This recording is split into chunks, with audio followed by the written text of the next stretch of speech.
comic Hi comic book fans, and welcome to another suddenlycomics.com video. And today I'm going to share with you a bit of experimenting I did in trying to rescue a Alan Class comic. So on the screen you can see a picture of the back of an Alan Class comic that I recently bought on eBay for £5.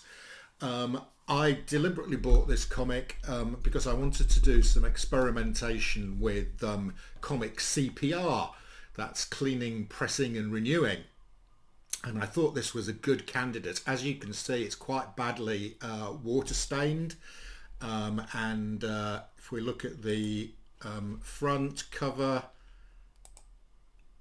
not as bad as the back cover, but you can see here the staining is on the front cover as well, and spine pretty good actually. Spine not bad, which is one of the reasons I bought it, because if the spine's bad on an Alan Class book, there's not much you can do with it. But this actually, the spine is not too bad. You can see there's a colour breaking crease on the front, which we're not going to be able to do anything about that. Inside pages there was some staining as well, and as you can see we've got quite a lot of browning going on around the edges of the inside pages. So inspired by some of my fellow eBayers, YouTubers, specifically Jerry the Jitterbug and Rick Morgan the comic scientist, I thought I'd give it a go at trying to clean this up.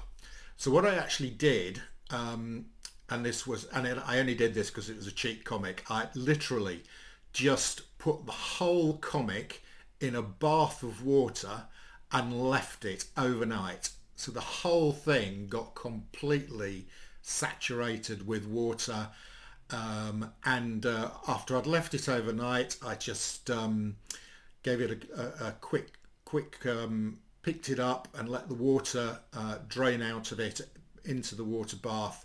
And as that happened, I could see brown, the water coming off it was brown, and the water in the water bath was brown as well.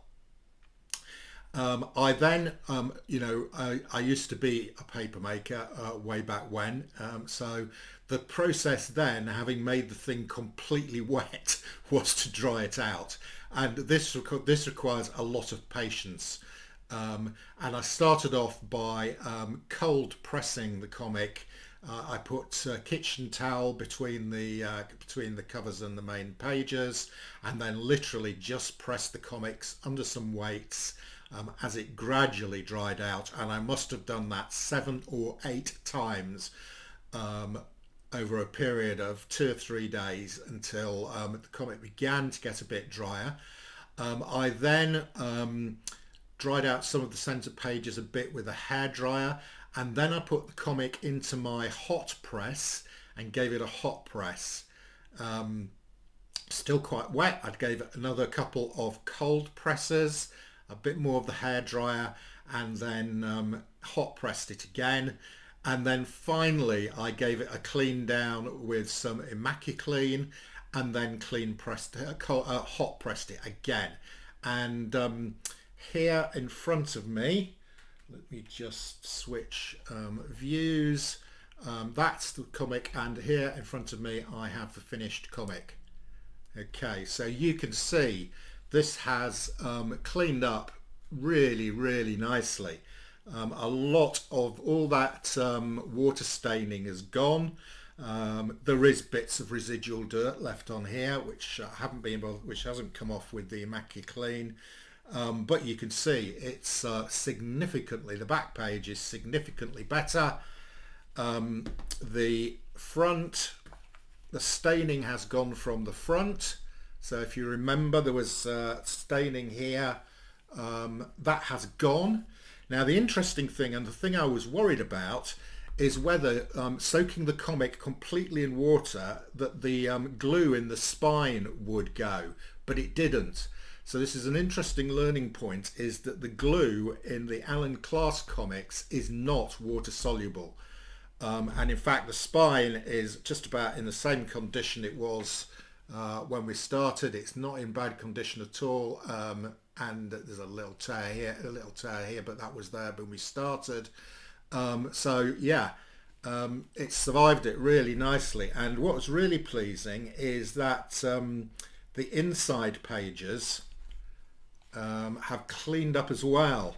So if you look here, back of the inside, back of the front cover, really nice and white and clean, and all the internal pages that has improved significantly. We've lost a lot of the browning that had gone on, and literally this was just from putting it in a water bath and leaving it overnight and then drying it out very slowly and carefully. So yeah, I'm really pleased with this, and you know, nothing too dramatic. And what I also think is by putting it in the water bath, we will have removed some of the will have removed some of the inherent acidity of the comic, which causes it to age and go brown. And here we have, you can see now the back of that back cover is really clean and nice. So very happy with that experiment. I'm now going to finish off. I'm going to put, first of all, I am going to put some micro chamber interleaving paper in this comic, between the front cover and the first page and the back cover and the back page.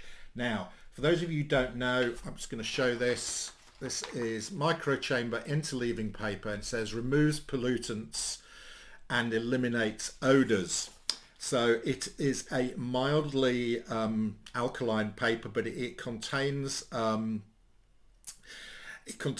little particles that will grab, little clay particles that will grab any odors or contaminants. So if there's any acidity given off by this comic over time, the microchamber interleaving paper will neutralize it.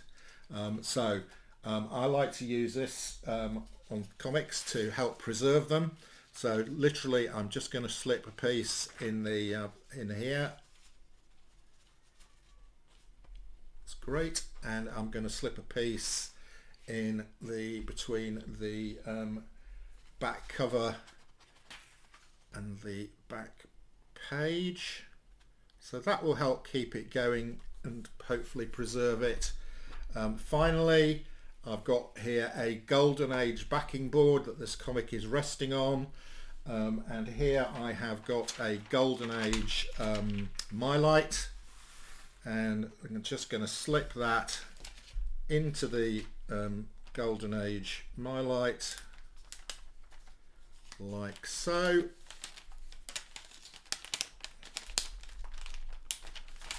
And it's a perfect size. It really does protect these Allen Class comics well.